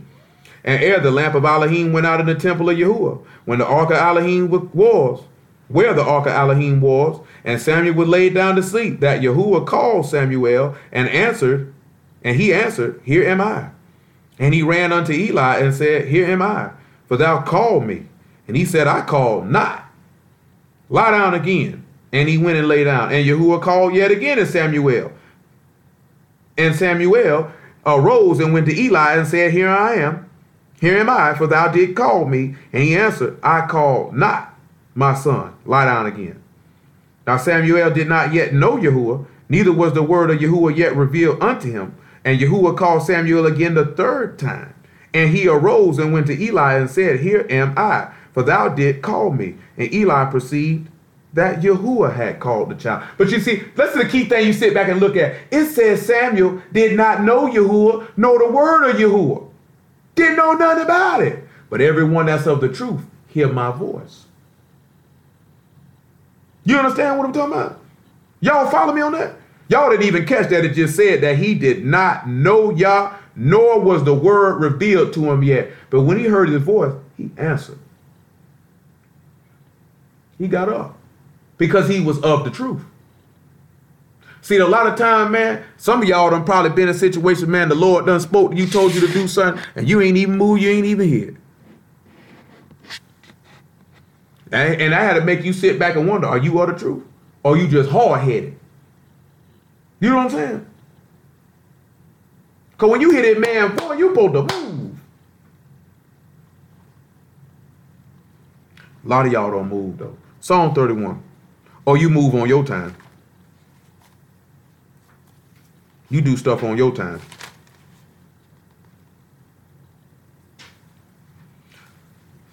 Psalm 31 and 5. Make it 4.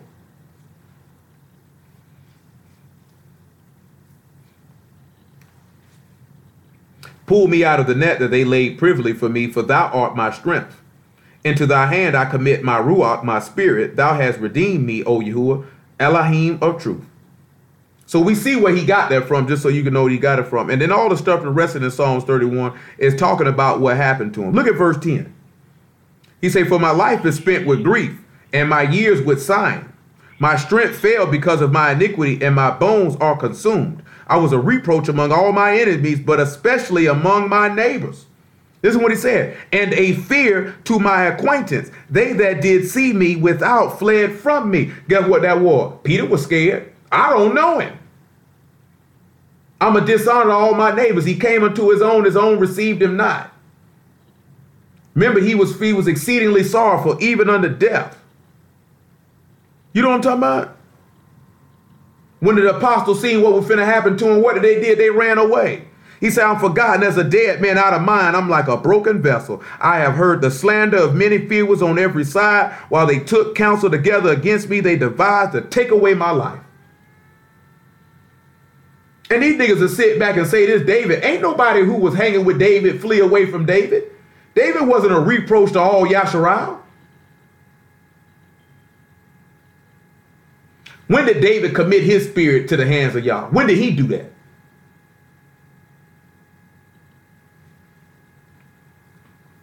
Man, these niggas on drugs. Come back to Philippians chapter 1. Nigga on stupid juice. Just like we said a long time ago. Nigga going to hell with gasoline drawers on and a kerosene jacket. And that's real. Then you should already know how you would magnify. Hold on, let me get 1 Peter chapter 2 about verse 8. You should already know how you're going to magnify the Lord's life while you alive, because you will be walking in him. Because the love of the Most High will be perfected in you, because you would walk in the Lord as the Lord walked with the Father. And if you walk with the Lord as the Lord walked with the Father, then you would be one with the Father. Just like he said, he that eat my flesh and drink my blood live by me. And as I live, they'll live by me as I live by the living Father. I want to tell you, man, don't get, see y'all, because a lot of y'all are caught up on the outside stuff. The stuff that he told you not to be concerned with. You know what I'm saying? Well, not to be concerned, he told you to cleanse the inside of the cup first and then cleanse the outside. Y'all worried about appearance. What you appear to be. You worried about how man view you. Because just like what we started with looking at, you want the praise of men more than you want the praise of Yahuwah. That's what you want. You know what I'm saying? You want everybody else to say, that's a righteous brother. That's a virtuous woman. But she do this, she do that. You don't care how y'all look at you. That means nothing to you. 1 Peter 2 and 8. Make it 6. Wherefore also it is contained in the scriptures, behold, I lay in Zion a chief cornerstone, elect, precious, and he that believe on him shall not be confounded, or ashamed, or confused. Unto you, therefore, which believe, he is precious, but unto them which be disobedient, the same which the builders disallowed, the same is the head of the corner. And the stone of stumbling and rock of offense, even to them which stumble at the word, being disobedient, whereunto also they were appointed. That's why they don't hear him. Paul said, I'm not going to be ashamed. Paul said, I will not be ashamed. That's my earnest expectation and my hope, that in nothing I shall be ashamed. That means I expect to be vindicated and justified. That's why Revelation 14 say, blessed are the dead that die in the Lord. Their works do follow them. That's my earnest expectation and hope. See, come to look in Romans chapter 8. That's what y'all don't sit back and look at. This is not your hope. That's why he said this is the patience of the Kodesh ones, the sanctified ones of Yahuwah, who keep the commandments of the Most High and the faith of Yahushua. Because my earnest expectation and hope is to be resurrected from the dead and ever be with the Lord. That's why I don't fear them that could kill the body. That's why I'm not worried about going to jail. That's why I'm not worried about being hungry. That's why I'm not worried about being naked. You know what I'm saying? If so be. And it's all going back to the key point. That's why he had to slap them people up, because they didn't know the Yahudims language. Which means they were separated from their God. See, I want to go back and show you too, when you go look in the book of Daniel, what did they do in the book of Daniel? They went and did what? Changed them men's names. Hananiah, Mishael, and Azariah went to being Shadrach, Meshach, and Abednego. You know what I'm saying? A lot of times y'all don't even hear me say Shadrach, Meshach, and Abednego. I just say the three Kodesh children, because I don't even want to use them slave names. When they real names slip my mind. But their names are Hananiah, Mishael, and Azariah. That's their names. And when they got into captivity, what did they do? They changed their names. And what did they change Daniel's name to? Belshazzar. And what's the first thing Nebuchadnezzar wanted them to do? Bow down and worship this statue of me. Because if I change your name from Hananiah, Azariah, and Mishael, then you forget that you's a Hebrew. You know what I'm talking about? And if you forget you're a Hebrew, then you're going to forget that you only worship Yahuwah Elohim alone, and you will worship no other powers but him. But because they didn't get caught up in that, they remember who their God was. I will not do this. You understand what I'm telling you? They changed Daniel's name to Belshazzar. Man, you call me what you want to call me. I know my name is, and they don't even realize that the L is for Elohim. That's why that's in there. In his name. Them people know what's going on. You know what I'm talking about? And get what he told them. You can't pray to no other God for 30 days. You can talk to your mouth for 5. I bet I open up my windows and pray toward Jerusalem. You know what I'm talking about? And give honor and thanks under my power as I've done every other day before this. Ain't nothing changed. You understand what I'm saying? See, this is the mind that they had, because they didn't envy their oppressors. They didn't want the things that they had. They didn't choose none of their way. That's why you see Daniel saying, I will not defile myself with the king's meat. I don't envy what you got. I don't want what you got. You know what I'm saying? I'm good over here, little buddy. You know what I'm talking about? But the book is showing you everything that these people did. We got over here, what did they do? They gave us different names. You know what I'm saying? You see right there in the captivity in Babylon, they gave him a different name. Even when you look at Joseph, when you look at Joseph, we were in Egypt, we were in captivity. What did they do? He gave him another name. You know what I'm saying? Because when I take away your name and give you a name according to my name, then you will assimilate to my culture. You know what I'm talking about? And when you assimilate to my culture, then you will assimilate to my gods. And you will forsake your gods. That's why Nehemiah slapped them up. And then told him about Solomon. You don't remember what happened to Solomon? That loud, stubborn woman? She got him. When we're looking at Babylon, we're looking at America, that loud, stubborn woman.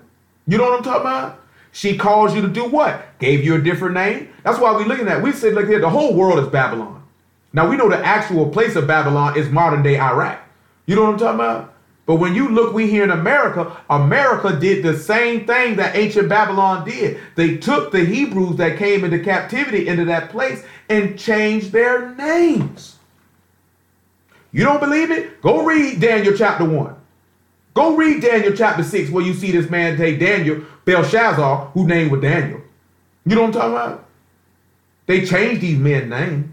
Did we not come to America? You know full well, ain't nobody where we come from, ain't nobody named Dwayne, ain't nobody named Kiana, ain't nobody named Nicole, ain't nobody named Denise, ain't nobody named that. Ain't nobody named Corey, Troy.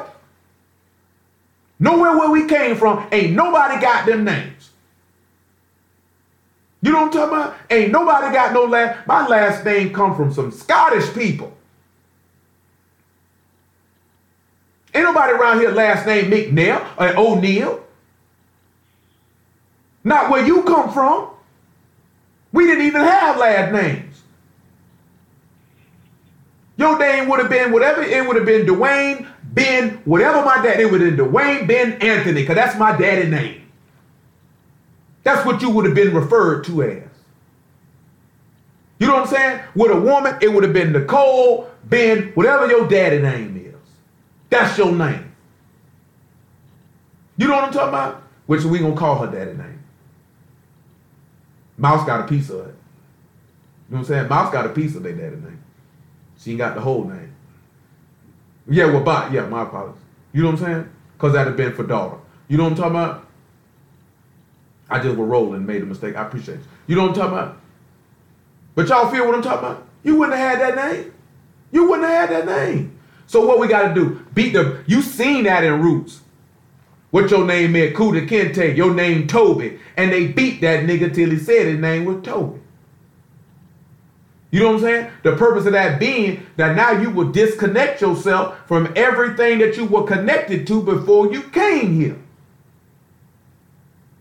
You'll have no desire to want to go back to that because of the fear of what you experienced to separate you from it. That's why you got all these churches talking about call on Jesus. Jesus, Jesus, Jesus, Jesus, Jesus. You know what I'm saying? I love me some Jesus. Niggas say they love a pig. They love the devil. They love the devil. They love the devil. Don't even know it. I told the sister the other day, I ain't mess with Christianity because every time I looked at it, everything attached to it was Caucasian. All I seen was white supremacy. My mama didn't teach me that, but I was not with white supremacy. I wasn't with it. As a child, I'm talking about 8, 9, 10 years old, I was not with it because the nigga was being inundated with white supremacy everywhere they turn. And then you telling me this is the word of the Most High God and you put a white face on it and everywhere I look, everything is white and you want me to believe God is white too? If God's white, I'd rather die and go to hell. That's how a nigga was thinking. If God is white, I'd rather die and go to hell. Because if God is white, and I'm sitting back looking at how you have treated my people and how you openly let it be known how you treated my people, this is just a God I don't want to serve. That's why niggas turn and become Muslims. Because they thinking that the Bible is false and it's a white man religion when all it was is they took their pagan doctrine and infiltrated it with the doctrine of life. They messed around and played with translations and did this and did that to cause the true people of Yahuwah to reject his word. Because they didn't want nothing to do with it. Now, I know all that didn't happen to all, for some of y'all. Some of y'all was in the church, y'all was with it. Y'all ain't paid no attention to it. You know what I'm saying? It just war what it was. I was not with it. All parts of Christian doctrine since I was a child, I rejected that deposit. I was not with it. You know what I'm saying? You ain't finna bring me that. I ain't going for that. Then don't mess around. We find out, oh, the book say the man got hair like wool. Man, I'm straight. Well, I know the Lord don't look like this. I definitely don't want nothing to do with this. See, I was a student of history as a child. When you see a group of people have a propensity to tell lies, and then these people, this is how bold and arrogant Europeans are. This is how bold and arrogant they are. They put you in their history classes. They teach you about the Renaissance period and how they painted everything white. They teach you this. That these people injected themselves in all manner of places where they were not even appeared at, injected themselves in doing things that they did not do, and how they whitewashed history completely, and then they expect you to ignore that. Because I can't speak for y'all high schools. They taught this in my American history and world history classes in high school, and then taught us this again in humanities when I went to college, that these people whitewashed everything.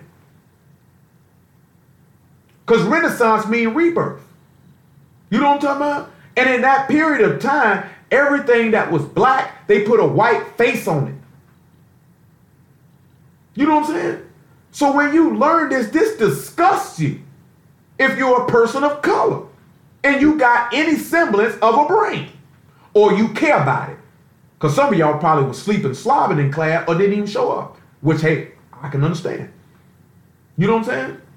I'm being honest with you. I can understand. But that's arrogance on their part. That we can tell you that we whitewash all of history for the purposes of white supremacy and that you're just going to accept it. You know how bold you got to be to do something like that? That's bold. We're going to say that God is white even though we know the book says different. We're going to say everything. And look here, man. This is the reason why they didn't want you to know your God. They didn't want you to have your names. And they didn't want you to have your language because you would be docile. You understand what I'm saying? You would not stand up and fight against them. You would not speak against them. That's what they scared of. Don't you know if you've been doing the people wrong for 400 years? Don't you know white people's biggest fear is the day you niggas snap? Y'all don't realize that's their biggest fear. That's their biggest fear.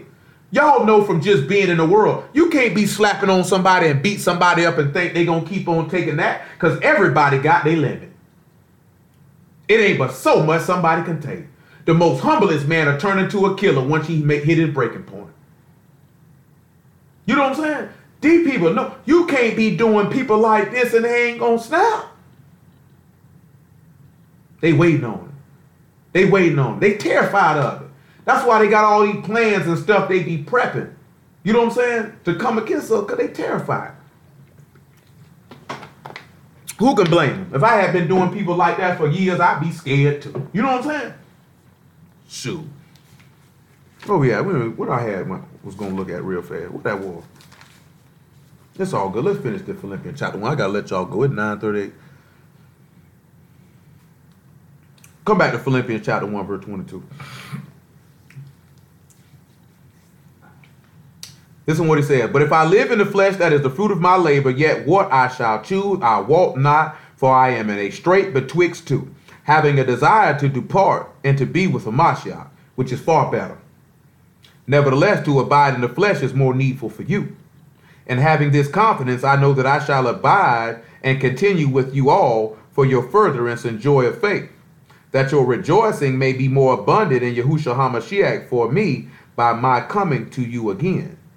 Only let your behavior be as it become the good news of Hamashiach, that whether I come and see you or else be absent, I may hear of your affairs, that you stand fast in one spirit, with one mind striving together for the faith of the good news, and in nothing terrified by your adversaries, which is to them an evident token of perdition, but to you of salvation, and that of Elohim. You know what I mean about not being terrified of your enemies, knowing that perdition, he said that token of perdition is your salvation. You know what that means? Y'all know what that means? Let me show you what that means. Go ahead, Corey. John 13.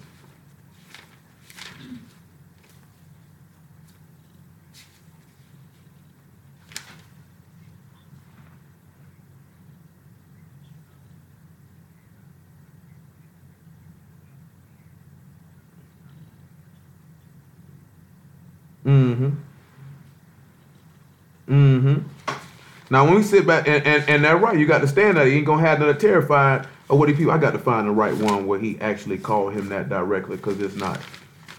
Oh, man, I ain't got Luke 22 no more. Oh, there you go. Let me make sure I got the right one where he states that. Where he states that and he calls him that. Let me come over here to Matthew 26. Let me see if that's the one I want, where he calls him that. Oh, I ain't got that page no more neither. Woo-woo. I got backup Bibles. I just don't pull them out.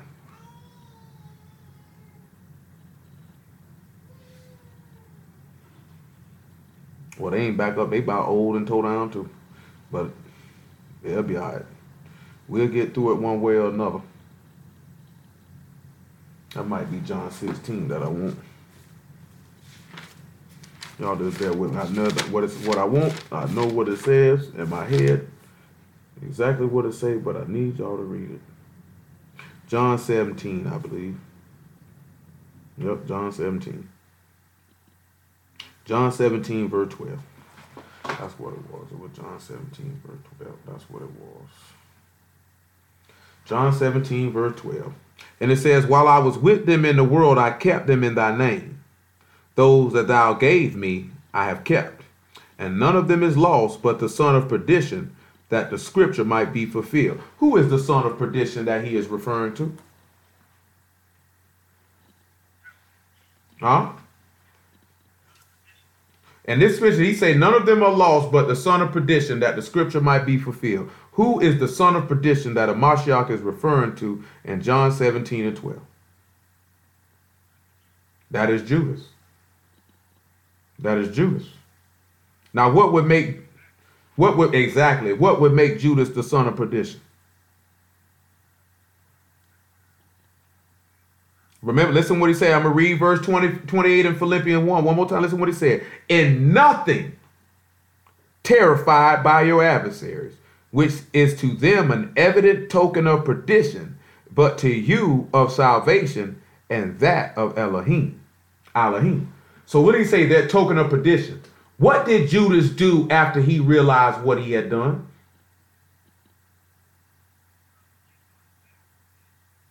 He killed himself, which was when he betrayed the Lord, that was an evident token of his perdition or his damnation. But it was the salvation of Yah, because Yahushua was able to be killed so he could rise from the dead, that by what it said in Genesis, right? That what you thought to me for evil ended up being good, saving many souls alive. That's why Paul is sitting here telling them, don't be terrified by nothing that your adversary did. Joseph wasn't terrified by nothing what his brothers did. Hamashiach was not terrified by what they did to him. He says, so you got to sit back and look at that. When these people come back and they seek to kill you or to imprison you for the word, that is an evident token of their damnation. That's why he said, don't fear them that can kill the body. Because if they do that to you, that's an evident token of their damnation. But he say, but to you is of salvation. Because you know, that's why he said, it's better for my spirit to be with the Lord. He says, for me to be with the Lord is far better. Well, how would he be with the Lord? Because you know, if you die, your name's written in heaven. And because you abide in him and he abide in you, would you not be with the Lord after you die? Because you are in him. You know what I'm saying? But he was telling them it was better for me to be here. Nevertheless, for me to abide in the flesh, it's more needful for you because I need to be here to manifest the word to you. You know what I'm saying? Who else going to do it if I'm not here? You know what I'm talking about? Now, we know the Lord can raise up men anywhere. But that's why I'm here. It's more needful for you because I'm thinking about what I want. I would rather be resting in my labors. You know what I'm talking about? To the resurrection. But that's me being selfish. Because it's better for me to go do that. But it's more needful for you, for me to abide in the flesh. And then when he came back around, he told them that. He said that your rejoicing might be in that and that you might have this confidence. And then he said, but only one thing. He said, only let your behavior become the word of Hamashiach. That means the thing that the Lord preached and did, let your behavior meet that. So that way, when he hear of your affairs, he know you striving in one spirit because you made understanding your kinswoman, and one mind because you made wisdom your sister, because you striving together for the faith of the word. Then you're not going to be terrified by nothing these people do to you because you know it's their damnation and your salvation. You see that with Joseph. He wasn't terrified by nothing that happened to him. Because that was for the damnation of those who did it, with the save, of course, with his brothers. You know what I'm saying? Because we know his brothers were not damned. You know what I'm talking about? But it was showing you something that was to come. That's why he said he's the author and finisher of your faith. You know what I'm saying? He's the first and the last. He told you the end from the beginning, and the beginning from the end. Y'all don't sit back and realize when the Lord came, he was telling you the things that was in the beginning at the end of your faith. And he was telling you the end of your faith at the start of it. And you know why he did that? So when he brought these things to pass, you would know that he is Yahuwah. And that Yahushua is the son of the living Elohim and the anointed one of Yah. You would know this. See, look at John chapter 14. I'm going to show you how he the first and the last, well, what we looked at in Daniel, and we're going to wrap it. Y'all all right? Okay, thank the Lord. John 14 and 29, pardon me. And now I have told you before it came to pass, that when it come to pass, ye might believe. Hereafter I will not talk much with you, for the prince of this world come and have nothing in me. But that the world may know that I love the Father, and as the Father gave me commandment, even so I do. Arise, let us go hence. You see what he said? I told you this stuff before it happened, that when it happened, you might believe. You don't realize that he told you all this stuff from Genesis to Malachi, what was going to happen? So that when he came, you might believe, because I told you the end from the beginning. I told you the end from the beginning. This man in the beginning showing you how he would make you the sons of the Most High Yahuwah in the first chapter of Genesis. He was showing you the finishing of your faith in the beginning, because I'm the first and the last. And then when he was coming in the latter part, he telling them this stuff that's in the beginning, and they looking at this nigga like, you got to be crazy. You ain't but 30 years old. Romans 8. I know I had called for something else in Romans 8 too when I was talking to you. Let's read Romans 8 and about verse 8 or verse 9, I should say. Or verse 10, I should say. Listen what he said. If a Mashiach be in you, the body is dead because of sin, but the spirit is life because of righteousness. But if the spirit of him that raised up Yahushua from the dead dwell in you, I'm sorry, I need verse 9. But you are not in the flesh, but in the spirit, if so be the spirit of Elohim dwell in you. Now, if any man have not the spirit of a Mashiach, he is none of his. And if a Mashiach be in you, the body is dead because of sin, but the spirit is life because of righteousness. But if the spirit of him that raised up Yahushua from the dead dwell in you, he that raised up Mashiach from the dead shall also quicken your mortal bodies by his spirit that dwell in you. Knowing that just like Adam was from the dust of the earth, he breathed life into him, he got up. Because that same spirit that he put into the hands of, commended into the hands of the Father turned right back and gave it to him. Because I got a commandment to lay my life down, and I got a commandment to pick it up again. And again, you see what Yahuwah breathing into Adam, it was the word that he breathed into him which gave him life. That's why he say the spirit is life, the Ruach is life. The word is life. Look at verse 22, 21. He say, because the creature itself also shall be delivered from the bond of corruption into the glorious liberty of the children of Elohim. This is the same thing going back to Egypt. We were burdened with bondage. We were delivered from it to be free, that we might become the sons of Yah. Because he say, Yisrael, Yasharel is my firstborn. And them niggas say, see, we his firstborn, not no man named JC, not no Jesus, not your Yahusha, not your Yahweh. And they didn't know what he was talking about. But then when we look on the natural level, he's sitting back talking about these are my sons. That we might be the sons of Yah by being free from that bondage that we were in Egypt. Which is again showing you the finishing of your faith. You sitting there looking at when you going into Egypt and coming out, the author and finisher of your faith. He was showing you what the son was coming to finish then. But these niggas look at it literally. And they can't see it. He say, for we know that the whole creation groan and travail in pain together until now. And not only they, but ourselves also, which have the first fruits of the Spirit, even we ourselves groan within ourselves, waiting for the adoption, to wit, the redemption of our body. For we are saved by hope, but hope that is seen is not hope. For what a man see, why doth he yet hope for? But if we hope for that we see not, then we do with patience wait for it.